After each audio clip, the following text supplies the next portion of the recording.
Ya está grabando ya. Bien, esperamos a Carmelo. Sí, Ya. lo conecté la batería, listo. Mi doctor. Bien, buenos días. Siendo las 11 del día, viernes 4 de septiembre del 2020, vamos a dar inicio a la sustentación de grado de doctor en ciencias, ingeniería mecatrónica, en la cual el tesista Carmelo Maito Ojeda va a defender la tesis titulada Diseño de un flujómetro másico por efecto Coriolis con materiales locales. El jurado está integrado por el doctor Raúl Ricardo Suya Torres, doctor Juan Carlos Cutipa Luque y el doctor Germán Alberto Echaiz Espinosa como asesor. Este señor tesista Carmelo Maito Ojeda, tiene usted de 30 a 45 minutos para dar paso a la sustentación de su tesis y posteriormente el jurado hará una ronda de preguntas. Puede usted empezar. Doctor, buenos días a todos los miembros del jurado. Voy a compartir mi pantalla para presentar mi trabajo de tesis.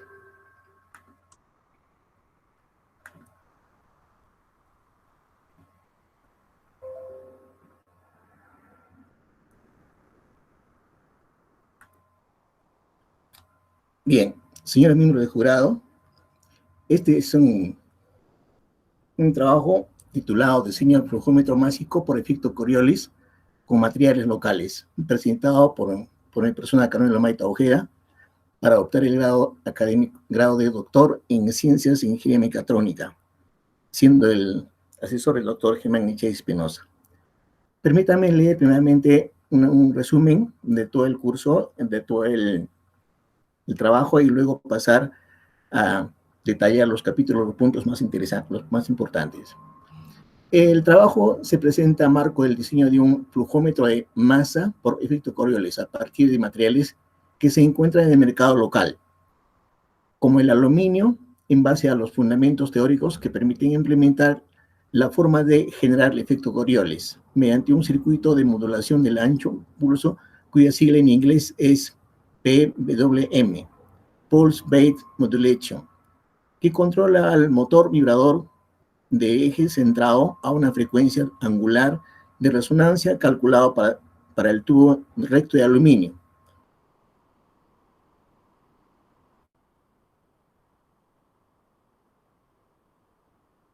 Por el cual se induce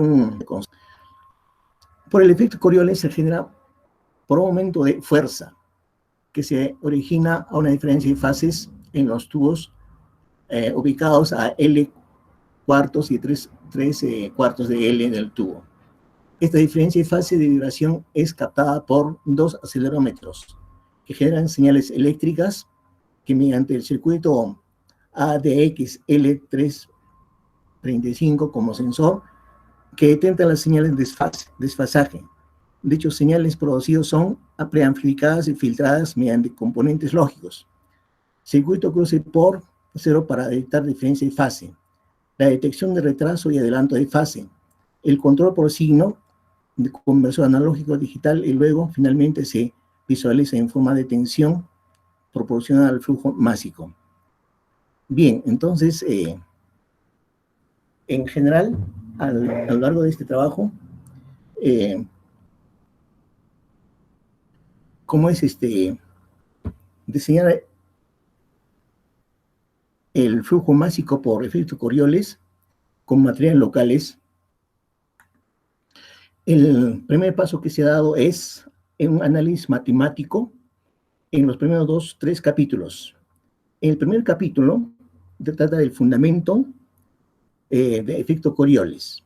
No se ha tratado porque en un trabajo ya se presentó, solo se utiliza para cálculos en el tercer capítulo. El segundo capítulo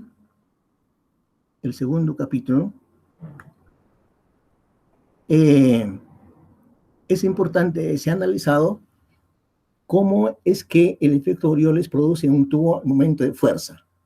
Y después de un análisis matemático bastante riguroso, se ha llevado a este resultado, donde el momento de fuerza es proporcional al flujo de masa Este término es masa por unidad de longitud, por velocidad o rapidez del flujo.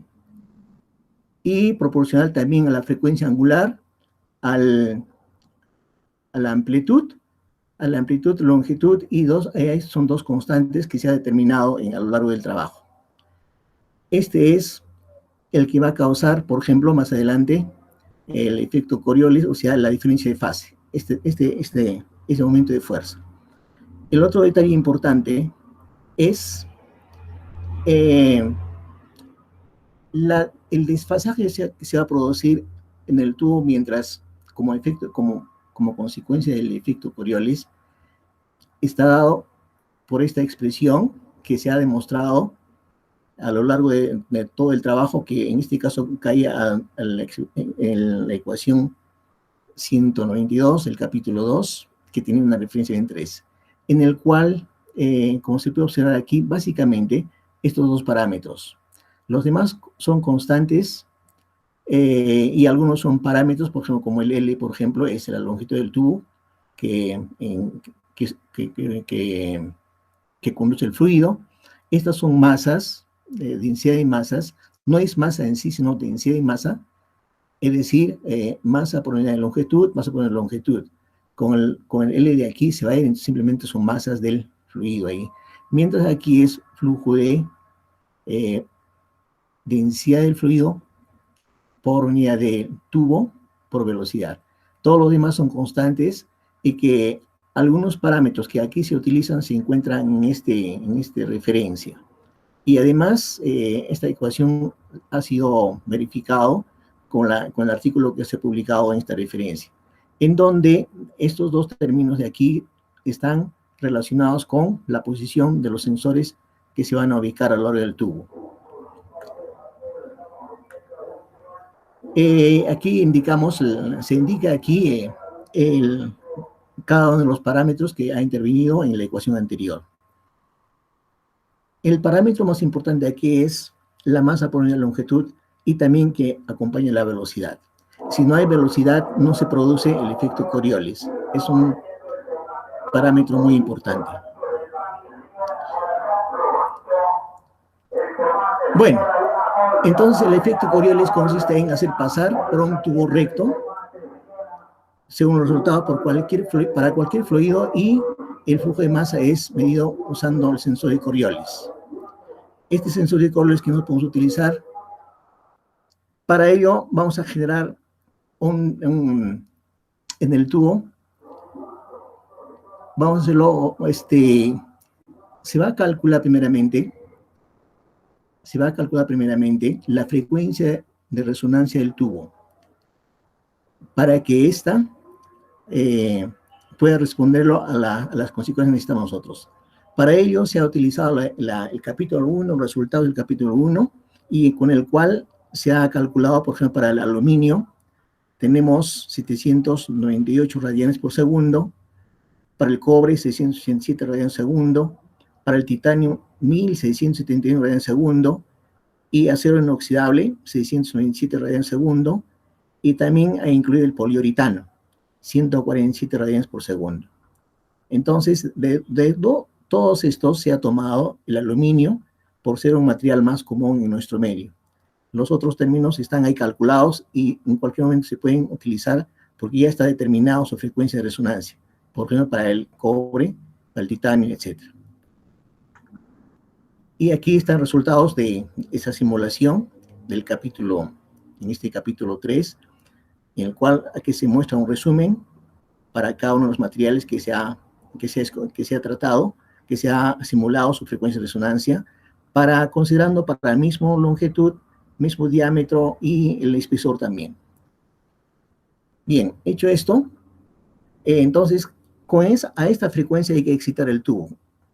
¿Y cómo lo vamos a hacer? Ahorita más adelante vamos a explicar cómo es que lo vamos a hacer esa parte, o sea, la parte de implementación, para que el tubo vibre y que pueda entregarnos una frecuencia de resonancia. Bueno, entonces se ha demostrado que según la teoría de efecto Coriolis, el tubo va a vibrar a frecuencia de resonancia cuando el flujo o el líquido pase por este tubo y va a producir un desfasaje en ambos lados, como hemos visto más anterior en la ecuación, y debe estar implementado en el centro y se establece una diferencia de fases en ambos lados, por ejemplo, o a lo largo del tubo a 1/4 y 3/4 del tubo a lo largo del extremo al extremo. Bien. Bueno, este desfasaje es proporcional, ¿no es cierto?, al flujo de masa, como hemos visto en la ecuación, a masa, velocidad en la ecuación anterior. Ahora, a partir de aquí, hasta aquí es la parte mecánica, Hasta aquí todo se ha tratado mecánicamente. Entonces, a partir de aquí ya empezamos a hacer el trabajo nosotros.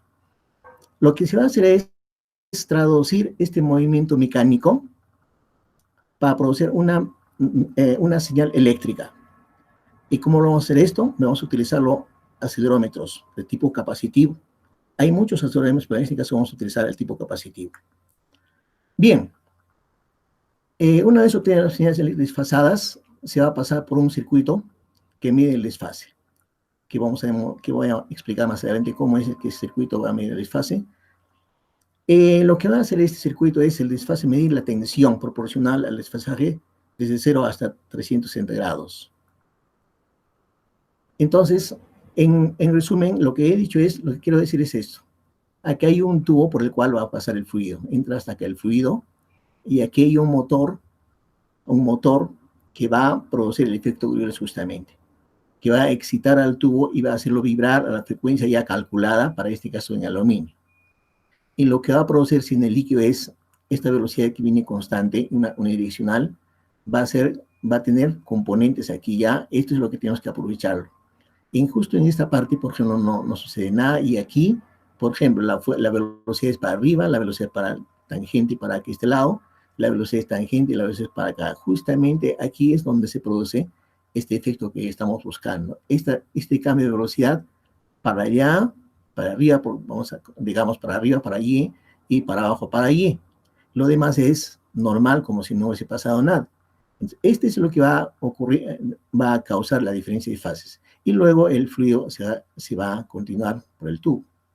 Bien, entonces aquí hay un circuito que va a controlar a un motor este es un motor que va a vibrar, y este motor va a ser controlado por un circuito. Ese circuito se llama circuito del pulso de ancho de banda. Bien, a consecuencia de esto, a estos dos niveles se va a generar una diferencia de fase aquí, a este nivel y a este nivel, lo cual va a ser, los acelerómetros van a captar esa señal, y a partir de este momento se está traduciéndose ya a señales eléctricas. Bueno, estas señales eléctricas van a ser muy deficientes y además con mucho ruido, y hay que preamplificarlos aquí. Necesitamos un circuito amplificador en esta parte. A continuación, ya una vez que está amplificado y depurado de los pulsos, se va a necesitar una detección de fase. A partir de un circuito de fase vamos a utilizarlo, y de una vez que está hecho eso, necesitamos un dispositivo visualizador. Es allí donde va a terminar el trabajo. Entonces, para ello acá tenemos un circuito diseñado para tal propósito. Bien, entonces, como ya expliqué, este es el acelerómetro que ya está ya captando señal eléctrica como especie de motor, en una parte, y está en la otra parte aquí. ¿Listo? Y estos señales hasta aquí son tipo sinusoidal, son analógicos, y la tensión eléctrica que se produce acá es bastante débil, y vamos a hacerlo pasar aquí a esta parte, que es un circuito que va a amplificar y depurar el ruido y amplificar a la vez el señal. Y hasta aquí, acá tenemos esto hasta acá. De manera análoga en la parte baja también tenemos esto para otro acelerador. Bien, a partir de aquí ya tenemos un circuito en el cual va a volverse onda digital, onda cuadrada. Bien, hasta aquí tenemos onda cuadrada que va a ser de ambos, se utiliza o se diseña en esta parte un circuito en el cual va a determinar la diferencia de fase aquí, en esta parte. Y una vez determinada la diferencia de fase aquí, y va a entrar a un switch, el cual va a determinar, y a partir de aquí va a salir ya la onda, el fase definitivamente. Sale la fase definitivamente, y va a ser dirigido esto ya a visualización. Entonces, esta visualización es esta de acá. Entonces, la señal que ya salió por aquí, vamos a volverlo por acá atrás, la señal que se capta aquí, por ejemplo, en esta parte, que es la señal final, vamos a llevarlo ahora aquí va a venir aquí, por este es para, en este caso es para simular que funciona o no funciona, y entonces acá este señal va a atacar aquí, y a partir de aquí hay un programa para un Arduino, y se va a programar esto, y para que la señal que entre acá internamente lo trate y lo envíe aquí ya la tensión, en forma de tensión, lo que ha desfasado. En otras palabras, el desfasaje que se ha producido a la altura de acelerómetros llega aquí, traducido a nivel de tensiones. Aquí va a ser grados, también tiene tensiones. Entonces, eso ya hace esta tarjeta, el Arduino. Bien, entonces, bueno, en este caso, para el aluminio ha sido este calculado, y también para los otros materiales también ya se calculó, así, y tenemos entonces luego, en capítulo 3 ya se calcularon las frecuencias para acero inoxidable, por método de elementos que se ha utilizado, y los diámetros han sido iguales para este caso, y la frecuencia angular por fin hemos calculado que ya en estos puntos está citado eso. Luego, bueno, en este caso para aluminio, este es el que estamos utilizando por ser el material más común en el mercado como material de trabajo, por la razón siguiente, ya que los materiales que se utilizan industrialmente o que vienen de afuera son de titanio y son muy caros, y no existe prácticamente en el mercado local. Es el determinante. Los otros componentes se pueden encontrar en el mercado para poder construir esta parte. Bueno, ya conocemos entonces que se puede ubicar a esta distancia, ya con eso sale, y luego utilizamos el circuito Arduino para visualizar la tensión proporcional al flujo de masa que se puede. Esta parte se va a establecerse experimentalmente. Eso y una vez que encontramos la tensión y el flujo que va a producirse, va a ser proporcional, y experimentalmente se va a encontrar una constante que eso se puede encontrar constante para determinar para ese acelerómetro. Bueno, como recomendación, puedo decir que a base de este trabajo puede ir continuándose para implementar y a construirlo en sí y hacer las pruebas y su sensibilidad correspondiente para este trabajo. Eso sería la presentación de este trabajo, señores jurados.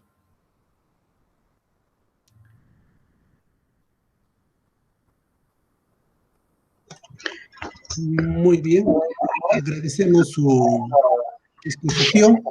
Entonces, vamos a dar paso ahora a la ronda de preguntas por el jurado. Empezaría el doctor Juan Carlos Cutipa Luque para hacer las preguntas que vea por conveniente en relación a la exposición hecha por el tesista. Por favor, doctor Juan Carlos Cutipa Luque, sus preguntas. Ya, sí, muchas gracias, doctor Raúl Zuya. Muchas gracias también a profesor Carmelo Maita Ojeda, que es candidato a doctor. Está bien la presentación, hemos podido observar un poco el trabajo que él está realizando, y es un tema interesante a mi ver, ¿no? Que puede dar muchos frutos. Y sin embargo, quisiera hacer antes un preénfasis. Es la primera vez que estoy de jurado de doctorado aquí en la universidad, y agradezco mucho la invitación.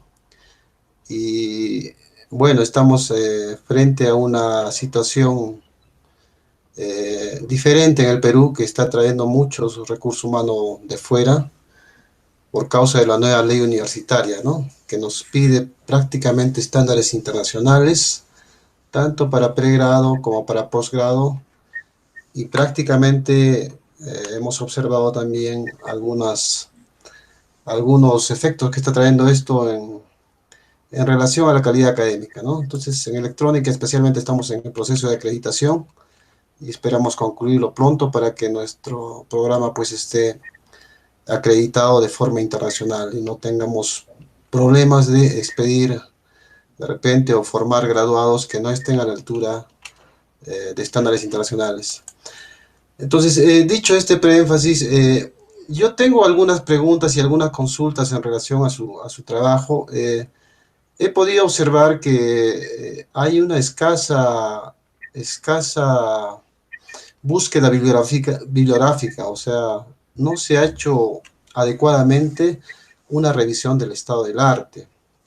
Este tipo de instrumentos, por lo que cuenta la literatura, más o menos ya se han fabricado hace 35 años.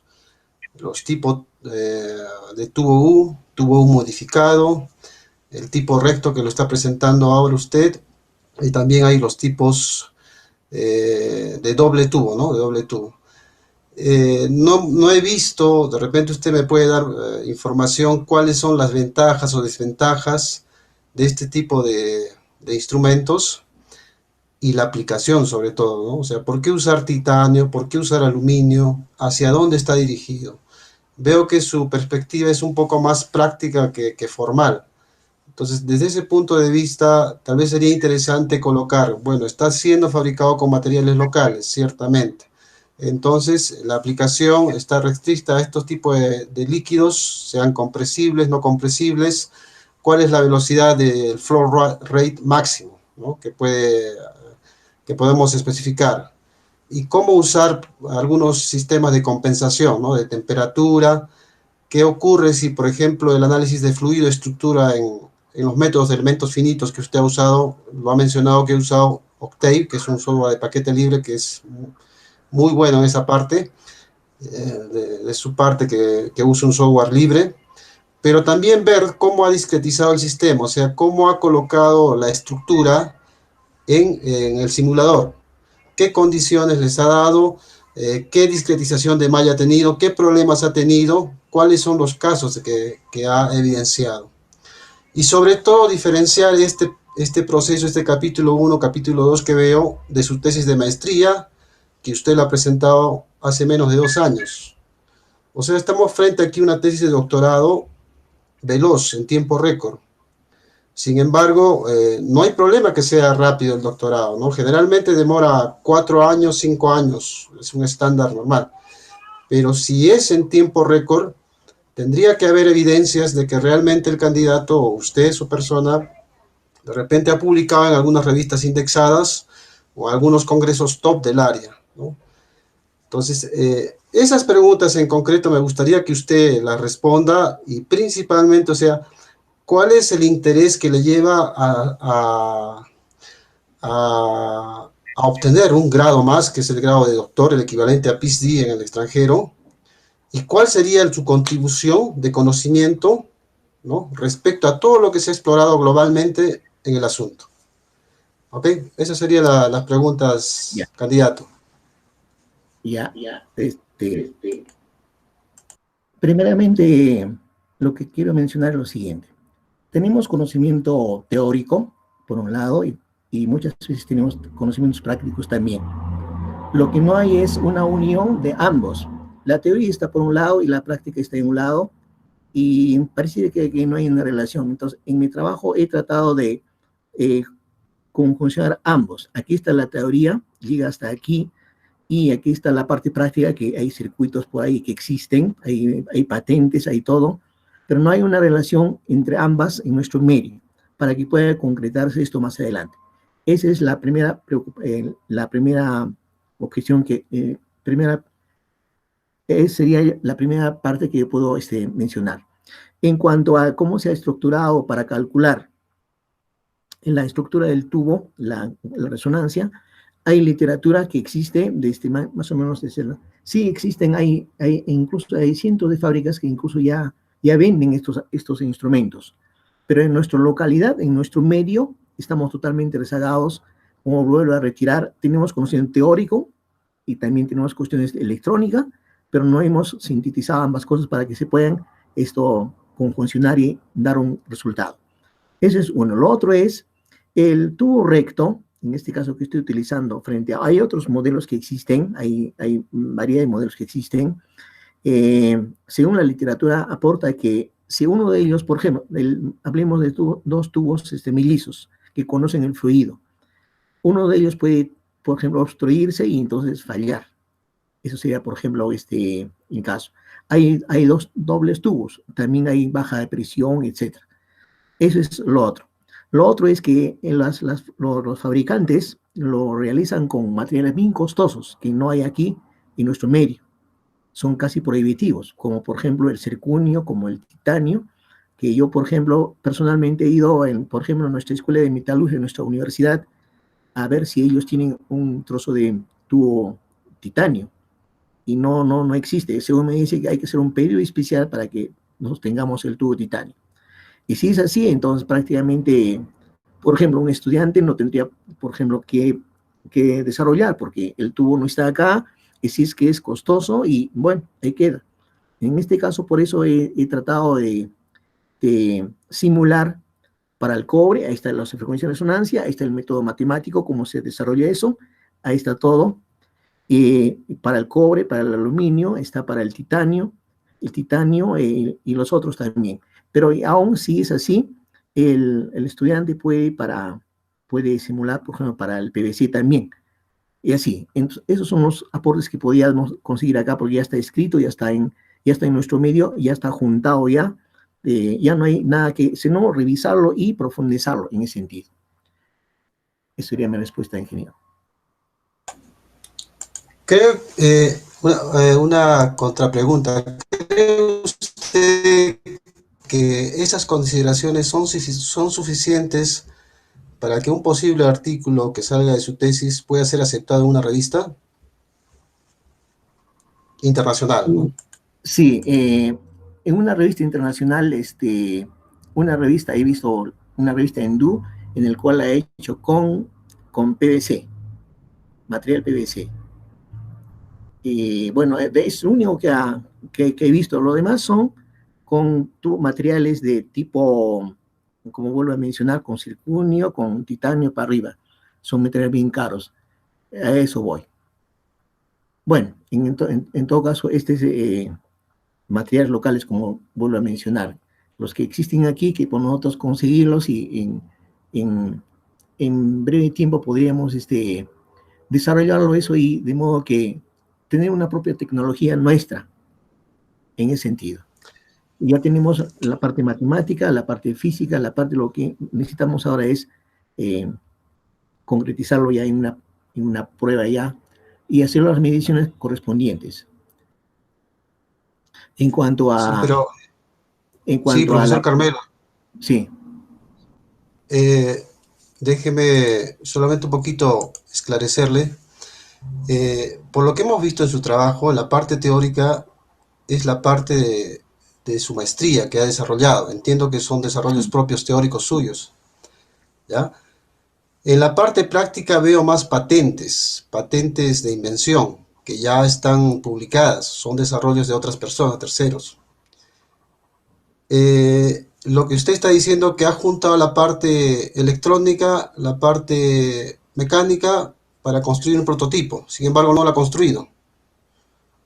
Eh, ¿Por qué no ha esperado un poco de tiempo para construirlo, siendo que está, yo pienso que está en el término medio de su doctorado? ¿Y por qué no esperar un poco de tiempo para construirlo y tener datos experimentales, que sería muy beneficioso, ¿no? Para una publicación?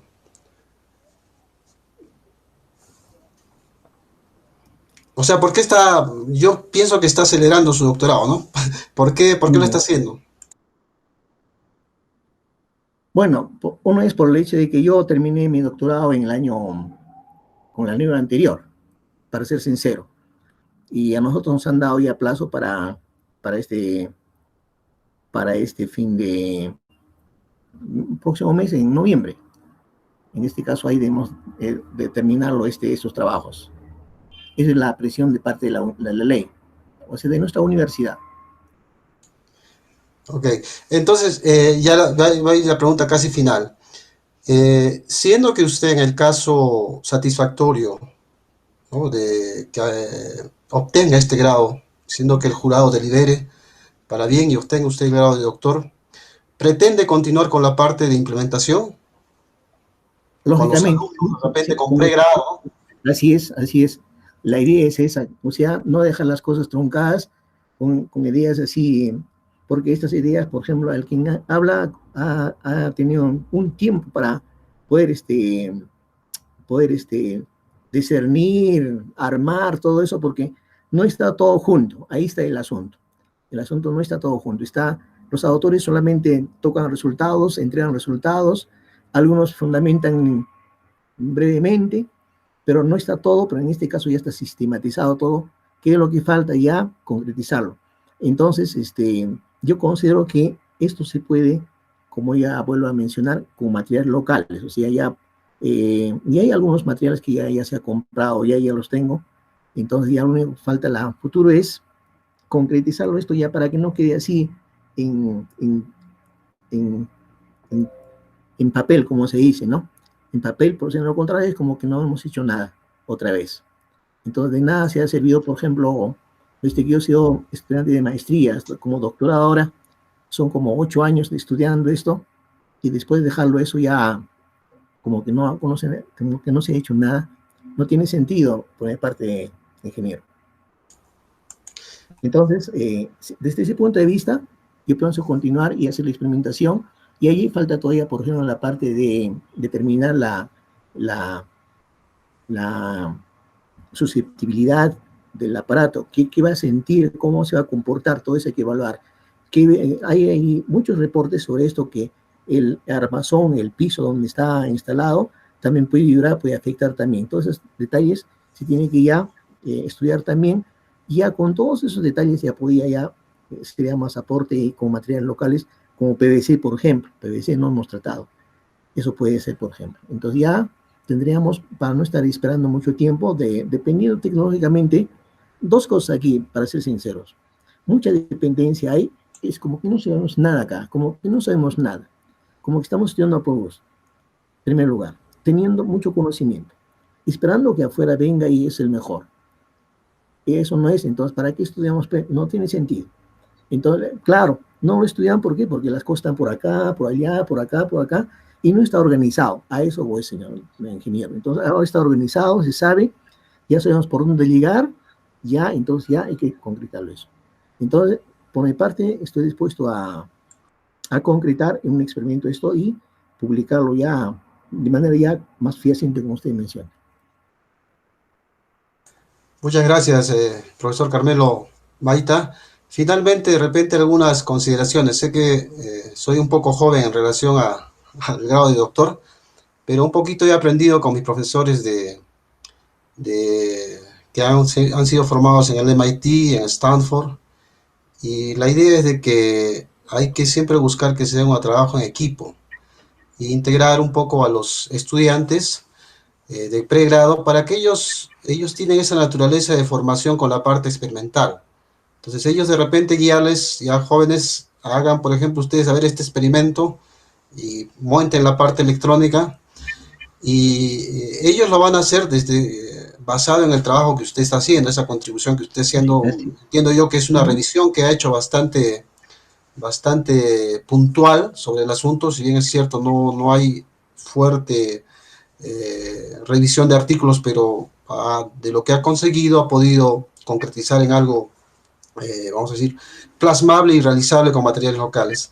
Entonces, les sugiero que pueda iniciar una línea de investigación, ¿no?, relacionada con este tipo de sistemas vibratorios, ¿no?, basado en efecto Coriolis, y que pueda conducir de repente un grupo de chicos de unos 4, puede ser, y que puedan implementar este sistema, este prototipo con todo este conocimiento que usted ha sintetizado, y a partir de ahí se puedan hacer los primeros experimentos, ¿no? Los primeros experimentos que validan las simulaciones, que validan todos los aportes que usted ha hecho, Y una vez generado eso, ahí estamos en un nivel ya más o menos casi igual al internacional, ahí podría generar nuevos conocimientos, nuevos doctorandos que pueden venir, ¿no? Decir, a partir de este sistema vamos a cambiar los materiales, vamos a condicionar un nuevo sensor o un nuevo circuito que no es una patente, es un circuito mío, y ahí se genera el conocimiento, un nuevo aporte a nivel internacional, que esto es lo que queremos, ¿no? Entonces la idea mía como jurado es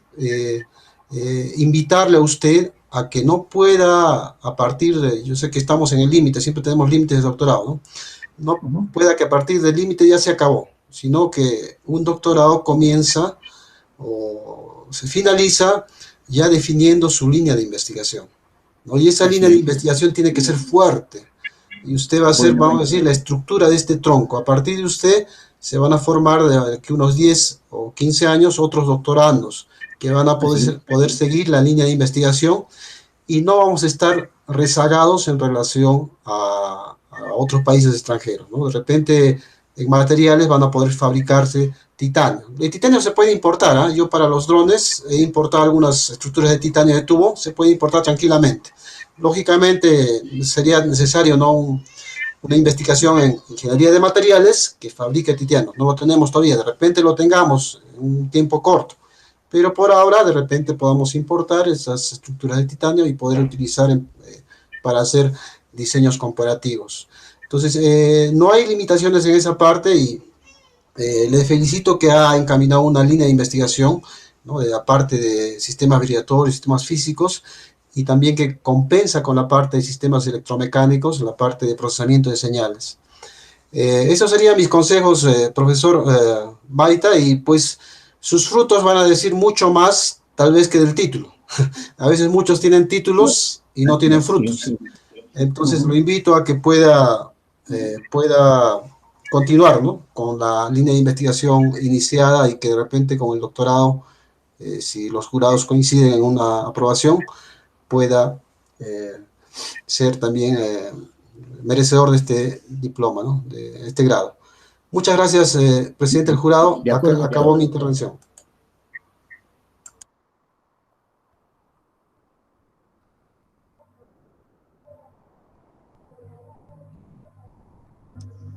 Muchas gracias, doctor Juan Carlos Cutipa. Ahora vamos a dar paso a las preguntas por parte del otro miembro del jurado, el doctor Germán Alberto Echaíz. Por favor, doctor Germán Echaíz, sus preguntas. Gracias. Ok, muchas gracias a los miembros del jurado, acá al magíster Carmelo Maita. Yo antes de hacer las observaciones que tengo, yo quisiera mencionar que este es un tema de muy alto nivel. Por favor, señor Carmelo, apague su micro para que no haya interferencias. Ya. Es un tema de muy alto nivel que yo me considero un experto en la línea de control de procesos, no solamente porque enseñaba el curso. Durante tanto tiempo en la universidad, yo implementé inclusive el curso de control porque no existía, yo trabajaba en una mina y había muchas cosas que no se conocían, ¿no?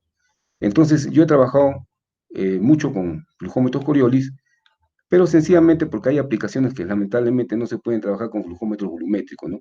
Una muy simple es la aplicación de los grifos, ¿no? Gasolina no se puede medir con flujómetro volumétrico, ¿no? El vapor de agua, los gases, porque son comprensibles, no se pueden medir. Y así como eso hay un montón de aplicaciones, pero el flujo volumétrico también se puede medir con este flujómetro másico, ¿no? Ahora, en ese punto yo siempre tenía un poco de que me faltaba el conocimiento del flujómetro de Coriolis, porque no se entendía claramente. Entonces, ¿qué pasó? Conversamos con el profesor Carmelo, le propuse el tema y me dijo que sí. Entonces, este es un trabajo altamente meritorio porque, en primer lugar, el profesor Carmelo ha demostrado en su tesis de maestría todas las fórmulas que figuran en los libros de control de procesos referente al flujómetro de Coriolis. Y no solamente, sino que ha utilizado simulador, MATLAB, y ha utilizado también elementos finitos, ¿no? Ese ha sido el primer punto que se rompió por ahí. El siguiente punto era encontrar ya la parte práctica, es decir, implementar todo lo que se conocía en la teoría, porque tampoco hay información, lamentablemente no hay ninguna información, he buscado en miles de informaciones, no hay ni una que haya el circuito así mascadito como estamos haciendo nosotros, de ninguna manera, ¿no? Entonces, ¿qué pasó? Ya entendimos bien cómo era el asunto y ya nos dimos cuenta cómo era, porque hablaban de diagrama de bloques, no estaba claro la cosa. Entonces, ¿qué pasó? Comenzamos a estudiar un poco más a fondo y ya descubrimos, como ya se sabía, ¿no? Que el flujómetro de Coriolis mide en base a un desfase. Pero eso es lo que dicen, pero otra cosa es ver el asunto, cómo trabaja, como estamos viendo acá, ¿no? Entonces, ¿qué ocurre? Ese flujómetro trabaja en base a un desfase que se produce cuando. O sea, el primer punto que ha hecho el magíster Carmelo es detectar que la diferencia de fases es proporcional al flujo másico. Está demostrado en su primer tema, y en este segundo tema de doctorado lo ha vuelto a hacer, pero ya no lo he hecho con el mismo material, lo he hecho con otro material que no utilizó en la primera parte. Se ha hecho doble demostración con otros materiales, comprobando todos los parámetros que existen en la literatura, ¿no? De ese material. Entonces, ¿cuál es el trabajo? El primer trabajo es encontrar la frecuencia de resonancia para cada tubo que se usa, para cada tubo y cada material y cada forma. Ahí está la complicación, la primera, encontrar la frecuencia de resonancia de cada tubo. Es pura matemática. Una vez encontrada la frecuencia de resonancia, el segundo punto es excitar al tubo. Se le excita con una vibración que sea justo la frecuencia de resonancia. Entonces también se estuvo revisando y la manera que encontramos más práctica de encontrar una vibración era colocarle un motor, pero un motor de eje descentrado, para que empiece justamente a hacer vibración contra el tubo, ¿no? Bueno, pueden haber inclusive dos motores, uno, decimos por uno. Entonces, ¿qué ocurre? Al pasarle a ese fluido el líquido, se produce en los puntos L cuartos, ¿sí? Y 3 L cuartos se va a producir una diferencia de fases, ¿no? Esa diferencia de fases es justamente ya el flujo másico, ¿no? Entonces, pero teníamos que detectar cuál es esa fase. O sea, ahorita es fácil, se ve fácil. Entonces, esa fase teníamos que detectarla y justamente primero teníamos que capturar esa vibración que se había dado eléctrica. Entonces se le pasó por acelerómetros, ya se tuvo eléctricamente, se le pasó por un amplificador de instrumentación y ya se le tuvo en ese momento ya la señal filtrada y también amplificada. Este es un trabajo bastante amplio que ha habido con simulaciones, no es una cosa simple, muy grande ha sido el trabajo, más o menos tomó como un año en estar ahí dándole, simulando y viendo todas las cosas, ¿no? Entonces, ¿qué pasó? Ya tuvimos eso, entonces ahora había que detectar cómo pasamos esa frecuencia, porque la frecuencia es la misma, lo que cambia es la fase nomás. Era justamente pasarlo a digital. También hicimos programas en Arduino, totalmente, que son más difíciles de entender, ¿no?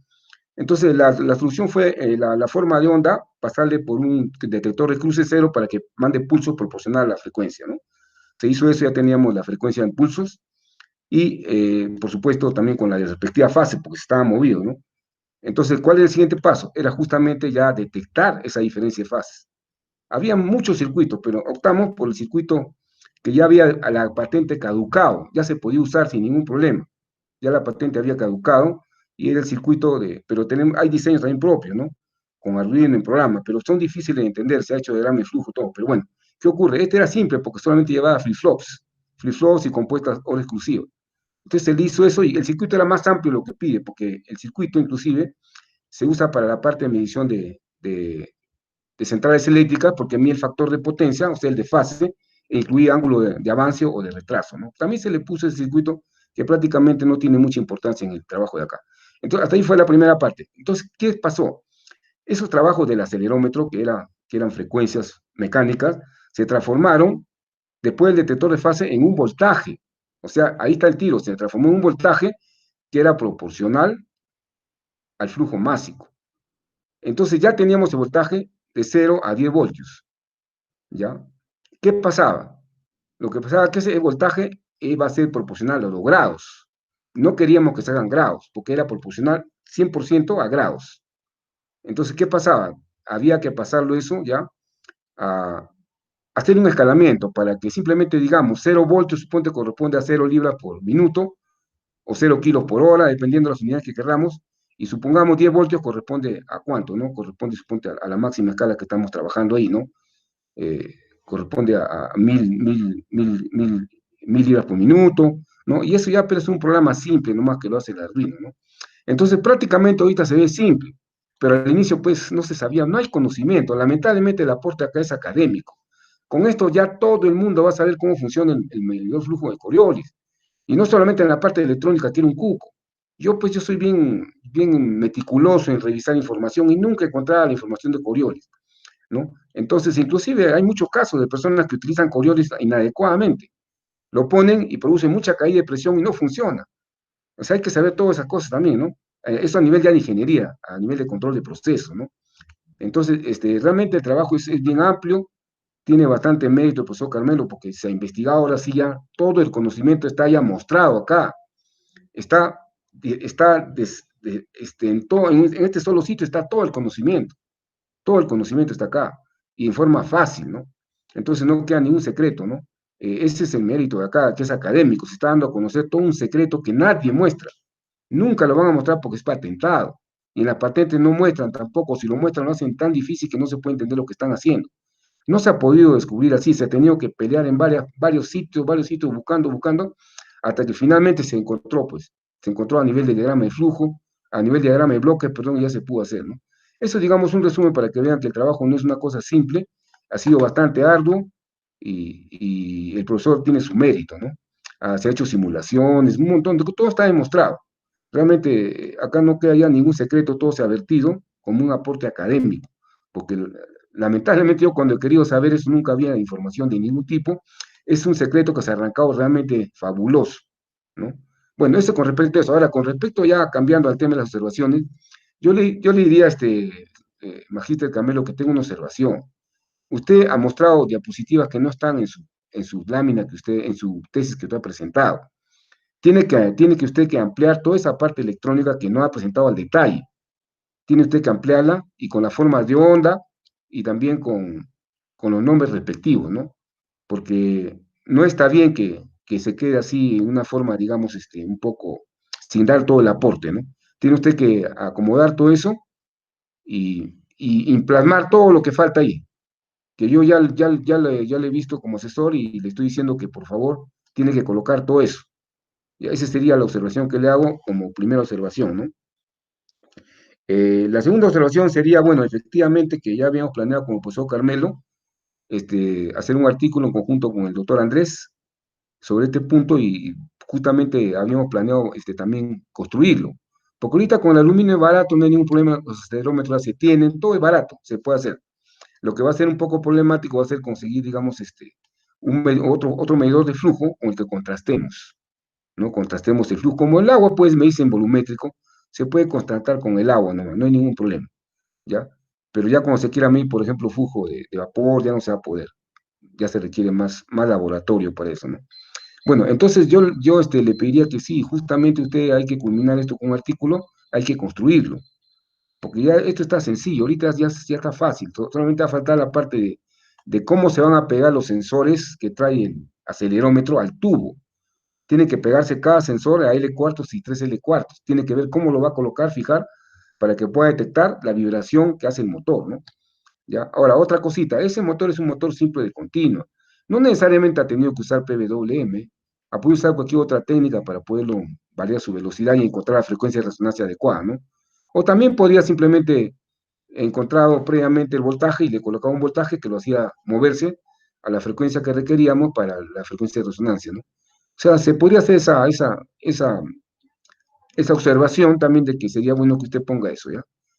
Entonces ya mi observación está clara. Eso sería todo, doctor Raúl.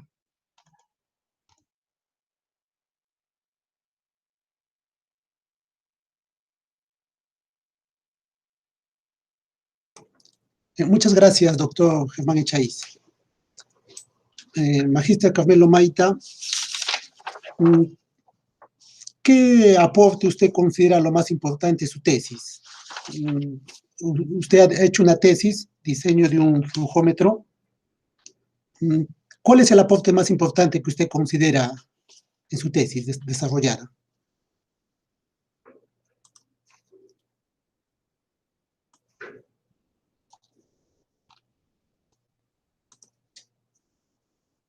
Aló, ¿puede prender su micro, por favor? Ya. El aporte en este caso es toda sistematización de cómo se puede ejecutar un flujómetro de Coriolis. cuáles son los elementos que van a intervenir. Por ejemplo, el motor que va a excitar. ¿Cómo se va a calcular la frecuencia? Y ya está ya acá la frecuencia, cómo se calcula. ¿Cuál es el aparato matemático que calcula eso? Para cualquier tipo de material, ahí lo tenemos. Ahora, ¿cómo trabaja el motor? Sí, ahí tenemos ya el motor, para que trabaje. Hecho esto, ya cómo se va a filtrar, cómo se va a llegar a diferentes fases, y hay distintos modelos que existen, de los cuales, por ejemplo, acelerómetro hemos utilizado por tipo capacitivo, hay distintos modelos, de los cuales, en este caso, hemos optado por este capacitivo, por es más fiable, más tratable, porque hay otros con bobinas, entonces hay bastante ruido y movimiento, etc. En todos esos detalles ya está ya, es como decir, como una trucha que ya está abierta para llegar de un punto a otro punto. Y ahora hay que construir la autopista ya, en ese sentido es el aporte que considero, tanto teórico como práctico. Bien. En relación al título de su tesis, dice diseño de flujómetro másico por efecto Sí. Coriolis con materiales locales. Así es. La primera palabra, diseño, ¿usted qué entiende por diseño? O sea, ¿qué cosa? O sea, usted está diseñando un flujómetro, pero el diseño, ¿hasta dónde llegaría un diseño? O sea, ¿llegaría hasta la implementación, hasta la simulación, o los cálculos? ¿O cómo usted lo entiende la palabra diseño? Ya, en estos casos, diseño sería un plano. Después sería la construcción en sí, o sea, implementación. Después vendrían las pruebas, en ese sentido. O sea, no, en este caso no está la prueba considerada. Tampoco la construcción misma en sí, sino el diseño, o sea, el plano, el esqueleto, ya la filosofía del flujómetro. En concreto, eso ahí está. Ahora viene la parte de construcción y hacer pruebas sería ya, esa es otra parte. Y una tercera parte, una parte vendría ya las pruebas, sacar la sensibilidad que va a tener, o sea, qué tan sensible va a ser ese flujómetro al paso del flujo. Y por eso es que estos instrumentos considero que son bastante elevados sus precios en el mercado. No son nada baratos, que digamos, por el hecho que invierten mucho conocimiento, mucho trabajo, y ahí, por eso ellos nos venden a precios exorbitantes, ¿no? Los flujómetros. ¿Por qué? Por la misma razón de que han invertido mucho tiempo, mucho conocimiento, y ahí están y utilizan por ejemplo, para vapores, como es el ingeniero, y para medir temperatura y otras cosas más, según la literatura que se encuentra. Entonces, en este sentido, en concreto, por diseño, yo entiendo aquí el concepto teórico, y ya tanto teórico como también como la parte práctica, como ya los sensores, como el circuito que va a entrar, el tipo de material que va a entrar, el tipo del circuito, el número que va a entrar, ahí está. Y cómo va a salir todo eso, a eso me refiero. Ahora, cuando diría diseño, ¿no? Construcción y experimentación, ya, entonces ya serían tres cosas: diseño, construcción, esa parte; experimentación es otra etapa ya, ¿no? Experimentación, o sea, ya construido hay que experimentarlo. Y sería ya otra tercera etapa, ya determinar ya la sensibilidad para ya competir hacerle competir este flujómetro con uno que ya está en el mercado, ya patentado, está en venta. Hacer que funcionen ambos en competencia. Ya una vez hecho esto, ya sería ya para patentarlo y listo, a una industria ya se puede hacer eso. Entonces, ingeniero, lo que se quiere acá es no quedarse en papel las cosas, en mano y con ideas sueltas por aquí, por allá, y que como que no sabemos nada y el tiempo va pasando y las cosas están ahí. Entonces, en ese sentido, sintetizarlo todo y entregarlo, y el diseño es ese, hasta aquí el diseño. La parte es la construcción, o sea, ya armarlo ya físicamente, y ya está armado físicamente, listo. Ahora hay que hacer el experimento, listo.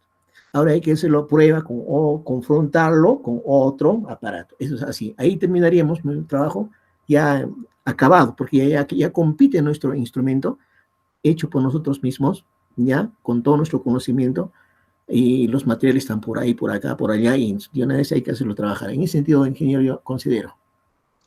Bien, gracias. En relación a lo que se ha diseñado, diseño de flujómetro másico. Así es. o efecto Coriolis. En este caso, no se especifica el líquido o la masa que se va a medir específicamente, ¿no? Porque, digamos, yo pienso que habría una variación si lo que se mide de repente es un líquido, por ejemplo, el agua, o de repente el petróleo, o de repente una masa más espesa, más sólida, ¿no? O se Sí. podría medir todos esos líquidos, o cómo variaría esa Ya. medición del flujo de lo que se va a medir. Si mido agua, Ajá. de repente mido un petróleo espeso, etcétera, ¿no? Sí, ¿Cómo sí, sí, variaría sí. ese caso? ¿Cómo varía? Justamente ahí está la matemática en el cual, por ejemplo, cuando voy a simular cuál es la frecuencia de resonancia, ahí voy a ingresar, ¿qué voy a medir? Voy a medir petróleo. ¿Cuál es su densidad? Ahí está. Ahí va a pedir y ahí va a salir qué frecuencia necesita. Por ejemplo, voy a medir, por ejemplo, el gas. ¿Cuál es su densidad? Ahí está. Entonces, ahí está el aparato matemático para que el ingeniero pueda utilizarlo. Ya lo tiene ya probada, ya esa parte ya está confrontado ya. Eso no hay ningún problema. Entonces, no hay ningún problema.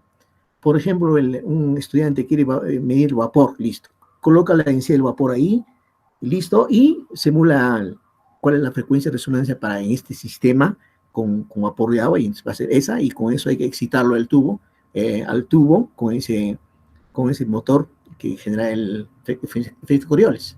Eso es todo. Ahí está el aporte. Ya no es qué voy a hacer ahora, pensar dónde leo, de qué lo voy a copiar, no, ahí está. Lo único que hay que hacer ahora es poner práctica nada más. Entonces, en ese sentido ya tenemos en mano toda la parte matemática, la lógica necesaria, en mano y junto. Eso es el aporte en ese sentido. Ya no hacer, por ejemplo, podemos medirle aceite, que es otra densidad, vapor, otra densidad, mercurio, otra densidad, ahí está. Ahora puede ser otros perfumes, por ejemplo, con otra densidad. Entonces, ahí entra la densidad, listo. Eso es todo. Y entonces el programa está hecho ahí y se emula y ya sale ya con esta sustancia, cuál va a ser la frecuencia de resonancia para este tubo, por ejemplo, cuál va a ser y hasta ahí trabajar. Entonces, eso es lo que ya tenemos en mano, que antes no teníamos. Hay en literatura por acá, por allá, pero en conjunto no teníamos. Entonces, eso en este caso, yo he trabajado desde el año 2001 más o menos, 2011. He estado trabajando en esto y los primeros 5 años ha sido dramático porque no entendía nada, a pesar de que yo soy físico, no comprendía cómo es que trabaja y hasta descubrirlo, porque los artículos simplemente dan resultados, no dice así se llegó. Entonces ya eso se ha descubierto, leyendo más, leyendo, hasta que comprendemos finalmente la filosofía de esta ciencia del efecto Coriolis. Y ese en concreto yo considero así mi aporte en este ingeniero. Bien, gracias. En relación, en las conclusiones usted menciona de que el flujómetro en base al tubo de aluminio, cuya frecuencia angular de resonancia calculada para el aluminio es 798 radianes sobre segundo. En este caso está usted especificando, en este caso, esta frecuencia para el material del aluminio. En este caso, si fuese otro material, entendemos que es otra frecuencia, la de resonancia que se tendría que calcular, ¿no? Entonces, al igual de que se puede variar el material, en este caso el aluminio, puede ser otro material, y también el líquido que puede pasar, estamos diciendo, para medir el flujo. Entonces, su tesis está como un poco amplio, ¿no? O sea, porque puede ser diferentes materiales, diferentes fluidos. ¿Por qué no? Quizás mi pregunta es, lo ha limitado, especificado, ¿no? Por ejemplo, por decir, diseño de un flujómetro másico de aluminio para medir agua. Por decir, o sea, limitarlo en algo, ¿no? O sea, es un poco amplio, se ha puesto diferentes conceptos, diferentes teorías. ¿Por qué de repente no lo ha limitado a un solo material y a un solo líquido, por así que va a medir el flujo de la masa? Eso. Ya. Cuando uno deduce las fórmulas, ahí interviene la densidad en general. Densidad. Esa densidad puede ser líquido. Ahora, cuando uno trabaja, por ejemplo, dice longitud, ya está longitud. En este caso, por ejemplo, en ese detalle sí. En el trabajo anterior he hecho diferentes longitudes. ¿Cuál es la longitud más adecuado? Entonces, hay que optimizar eso. Hay que optimizarlo. Longitudes mayores, menores, Y cuando la longitud es muy pequeña, ya no se necesita mucha frecuencia para oscilar, mucha, mucha energía. Cuando es muy grande ya también tiene otros problemas. Entonces ahí hay detalles técnicos ahí. En este caso, hay una fórmula que hemos encontrado que es la que se utiliza y se implementa esta fórmula ya en métodos elementos finitos, y se le administra los valores que yo deseo. Deseo petróleo, deseo otro líquido, ya, y ahí va a determinar, no hay ningún problema. Ahora, en cuanto esos detalles, ingeniero, por ejemplo, depende de qué espesor tiene el tubo, por ejemplo, y también está ahí en la fórmula. El espesor del tubo, qué módulo de Young tiene, también está ahí. Todo está ahí, todo está ahí. Ya no hay secreto aquí, todo lo que puede intervenir está ahí. Ahora puede ser, en este caso yo lo hice porque el material más inmediato es el agua. Por eso lo puse ahí. Ahora puede ser, a ver, ¿cuál va a ser la frecuencia natural de la vibración del tubo si encuentro, por ejemplo, el vino, por ejemplo? ¿Cuál va a ser? Entonces la densidad es distinta del vino. Va a entrar y esa va a ser la frecuencia al cual hay que excitar para medir. Eso es.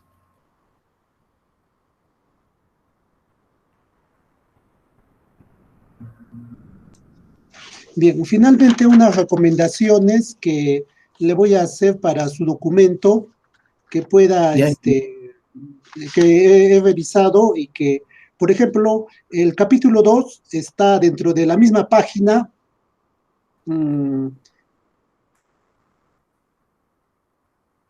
ya. O sea, yo quisiera que el capítulo 2 lo pusiese en una página sola, ¿no? Aparte, o sea, cada capítulo en una página diferente, en una hoja diferente, mejor dicho. Ya, Porque ya, aparece en el documento que me he enviado dentro de, acabando el capítulo 1, a la mitad de la página, a continuación el capítulo 2. ya. De la misma Entonces, manera, con las conclusiones, que vayan en una hoja aparte. listo, ingeniero. Luego, otra cosa, hay que considerar los márgenes del documento. En la página 28 he visto que excede el texto, llega casi hasta el final de la hoja. Entiendo que es por el formato, ¿no? Es el solo, etcétera, pero hay que tener un poquito de cuidado en eso. Y también, al colocar las ecuaciones, tiene su numeración y la numeración hace que exceda un poco el margen. Entonces, considerar eso, los márgenes, el formato, ¿no? En el documento físico. Eso Listo, nomás sería ingeniero. por mi parte. Listo, Gracias. ingeniero. Si los otros jurados, por favor, tuviesen alguna consulta o pregunta al magíster que está sustentando su tesis, podríamos hacerlo ahora, o si no, pasaríamos ya a la sala de deliberaciones. Sí. Raúl, si me permites. Sí, Raúl, adelante, doctor Chaiz. no más quería hacer la aclaración que la otra parte que está faltando, que es la parte de que, bueno, ya sabemos que el flujómetro de Coriolis depende no solamente del material con que está hecho el tubo, para hallar la frecuencia de resonancia, sino también depende del, del material que está pasando, si es petróleo, si es vapor de agua, ¿no? Entonces, ¿qué ocurre? Eso en los flujómetros comerciales ya lo calibran para acá, ya viene configurado, o sea, la frecuencia ya está quemada, ya la han calculado por ese tubo para cada material que hace.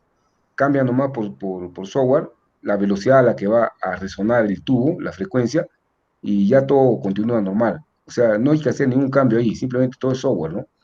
En este caso, digamos, es rústico solamente porque se ha hecho para un solo material y un solo, un tipo de flujo que es el agua, ¿no? Pero justamente en otra tesis que estamos haciendo, vamos a hacerlo ya para que esta parte electrónica ya sea configurable como si fuera un comercial, ¿no? Porque estos flujómetros son bien costosos, no valen un centavo. Y también su aplicación es bien exquisita, ¿no? Porque también tiene mucha caída de presión. No es el caso, por ejemplo, de un flujómetro común, placa orificio, ¿no? Hasta un flujómetro ultrasónico son baratos, inclusive ya se conoce su principio del año 1700, la caída de presión de Venturi y todas esas cosas, ¿no? Son flujómetros ya que funcionan, pero son volumétricos. El problema es que cuando se trata de mil flujos que son compresibles, ya el volumen no es constante. Entonces no se puede aplicar esa técnica, ¿no? Y hay que recurrir a la técnica de Coriolis, o si no, otro tipo de medidores que hay, que son los mecánicos, ¿no? De paletas, que siempre miden volumen, masa. Pero el problema es que eso ya pues, no sirve, porque no se prestan a la parte digital. Antes usaban los grifos, usaban eso, esos medidores, ¿no? pero lamentablemente ya están renovándose y están cambiando todo a Coriolis, ¿no? Porque la gasolina es muy volátil, lo mismo que el petróleo, no se puede, el flujo, el volumen varía, ¿no? Bueno, en todo caso, también otra observación, yo quería hacerle a Carmelo, que mejore un poco la parte del estado del arte, porque está un poco débil, la veo, eso tendría que mejorarlo y todas las observaciones, digamos, implicarían que no pueda, en caso que sea aprobado, no pueda publicarse, no pueda hacer nada hasta que no termine esas observaciones, ¿no? Esa sería mi opinión, gracias. Doctor Raúl. Muchas gracias. Doctor Juan Carlos Cutipa, tiene usted la palabra. Sí, gracias. Bueno, personalmente yo veo este tema así interesante, no desde el punto de vista mecánico, porque la mecánica también ya ha sido desarrollada bastante tiempo. Si bien es cierto, no es un principio trivial de entender, pero ya hay mucho desarrollo, ¿no? Inclusive se usa en la parte de navegación autónoma. Estos elementos de fuerza de Coriolis están presentes tanto en el modelamiento newtoniano como en el modelamiento Lagrange. Entonces, este está bien revisado.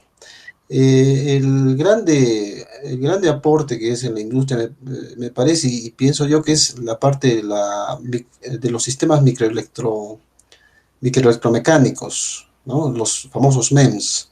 La posibilidad de detectar aceleraciones con un microsistema, ¿no? En realidad es un sistema microelectromecánico, no es un chip electrónico, ¿no? Vienen encapsulados de chip, pero en realidad internamente tienen sistemas mecánicos que comienzan a vibrar, que son excitados a raíz de estas vibraciones, ¿no? Del tubo, sea tubo en U, tubo espiral, tubo recto, y detectan estas diferencias, vamos a decir, diferencias de fase, este fenómeno Coriolis. Entonces ahí está un poco más el punto, ¿no? Del desarrollo y la factibilidad de hacer estos instrumentos de forma más barata, ¿no? Más masiva, que usar los acelerómetros tradicionales que conocemos. Y bueno, coincido en la parte de las observaciones que la hizo usted muy bien, doctor Raúl. Yo, por ejemplo, entiendo de la explicación del candidato del magíster Carmelo, que ha revisado toda la literatura y creo en él, ¿no? Pero sin embargo el documento está un poco desordenado en la redacción formal.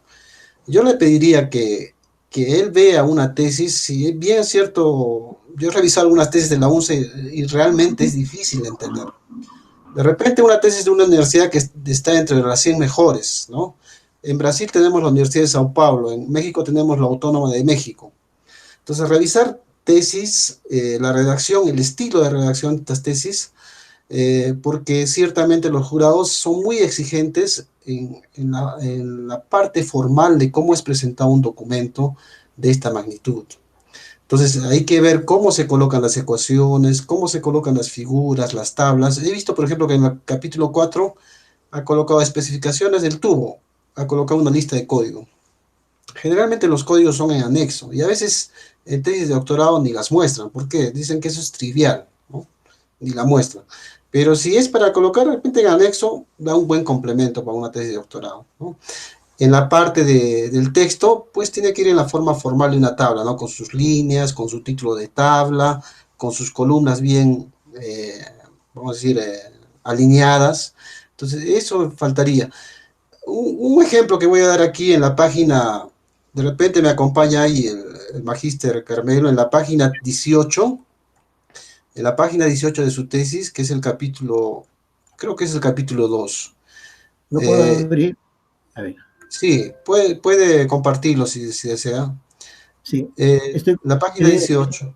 ¿Se ve, doctor? Página 18. Sí. ¿Se ve la pantalla, doctor? Sí, vemos. Ya, vamos al 18. A ver, ¿dónde está?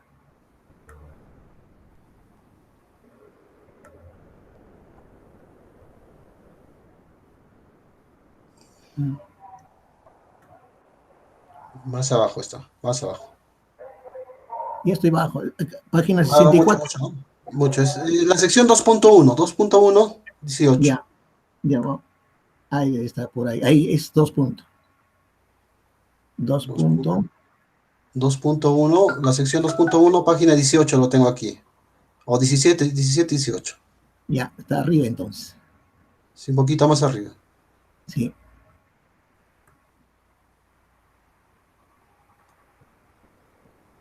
31, ya estoy llegando.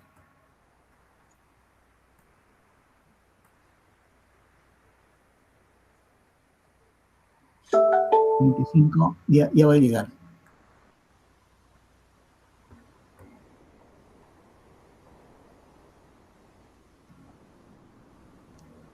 19, Sí, sí, más. ya, Ah, 18. ahí está bien, ¿ya? Mira, vamos a leer. Imagina que yo no conozco nada sobre el tema. El objetivo de un texto académico es que invitar al lector a que pueda involucrarse con el tema y tener una lectura correlacionada con lo que se ha presentado. Dice ahí, por ejemplo, los elementos de cada matriz contribuyen a los coeficientes del sistema de tubo recto y fluido en estudio, según las condiciones fijas en ambos extremos del mismo. Punto seguido. Los elementos de la matriz A se obtienen del operador, ¿no? Que es un producto no definido de matrices del origen. ¿Ves esa ecuación de operador? Yo no sé ahí qué es E, yo no sé qué es IT, yo no sé qué es Y X. ¿Usted me podría explicar dónde ha presentado antes esto? Ya. Este viene este prácticamente es el módulo de ion que conocemos. Sí, módulo de Young, ¿cierto? Sí, eso es. El que no Y es inercia. Este es el momento de inercia. Exacto. Sí, eso es. Pero no lo dice ahí, ¿no? Se da cuenta que no lo dice, o sea, lo coloca nomás y no lo dice. Podría ser otra cosa. Yo que he leído del asunto sé que es momento de inercia. Y debe ser el desplazamiento en la vertical Y, ¿cierto? Así es, sí, en la cuarta, a la cuarto grado. Sí.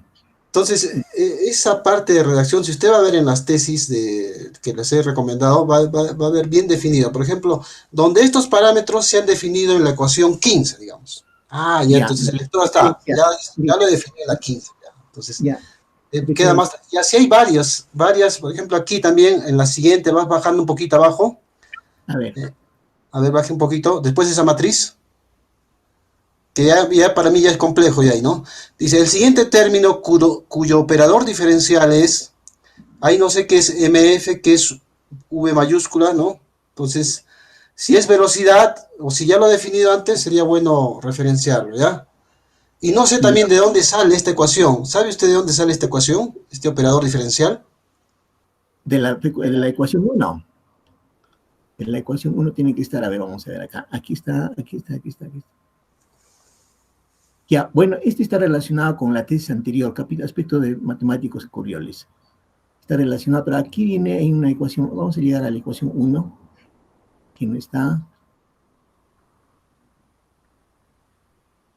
De la ecuación 1 viene eso, ahí está definido. ¿Dónde estamos? A ver, ¿dónde está este? No, ya hemos pasado acá, ¿dónde está esto? ¿Dónde está? Aquí estamos definiendo. Estas son deducciones de Coriolis. A partir de acá es un operador, operador. De esas ecuaciones vienen. Sí, de esas ecuaciones vienen acá. De operadores, a partir de acá va a venir. Y aquí aquí va apareciendo ya. Y se va a ordenar todo esto bien. Aquí ya aparece. Sí, de repente un paréntesis, ¿no? Se obtiene de la ecuación 1. Ya está, perfecto. Entonces ya concatena un poco mejor las ideas. O el lector, ¿no? Que está... Porque la idea que de su trabajo, como nos ha mencionado, es que pueda condensar toda la información lista para que alguien que pueda leerlo pueda utilizarlo, ¿no? Y el documento tiene que leerse por sí mismo todo esto. Bueno, eso yo le voy a pasar al final. Aquí tengo varias de esas observaciones que he visto y de repente si usted considera que lo puede mejorar, sería aceptable. Claro. Por supuesto, muy agradecido por su creencia en mí, para mejorar. Eso es todo, doctor Raúl. Muchas gracias, doctor Juan Carlos Cutipa. Entonces, no habiendo más preguntas por parte de los miembros del jurado, continuamos ahora. Lo que corresponde es la deliberación por parte del jurado para dar su dictamen a la sustentación realizada por el magíster Carmelo. Entonces nosotros, los jurados, nos vamos a retirar a otra sala virtual para poder deliberar, y usted, magíster Carmelo, nos esperaría en esta aula virtual, Sí. para saber el dictamen que tiene este jurado. Entonces, los Listo. jurados, en nuestros correos teníamos un aula virtual de deliberación. Entonces, vamos a ingresar a esa aula para poder deliberar y ver todo ese tema del dictamen. Entonces, permiso, nos vemos en el aula virtual de deliberación. Gracias.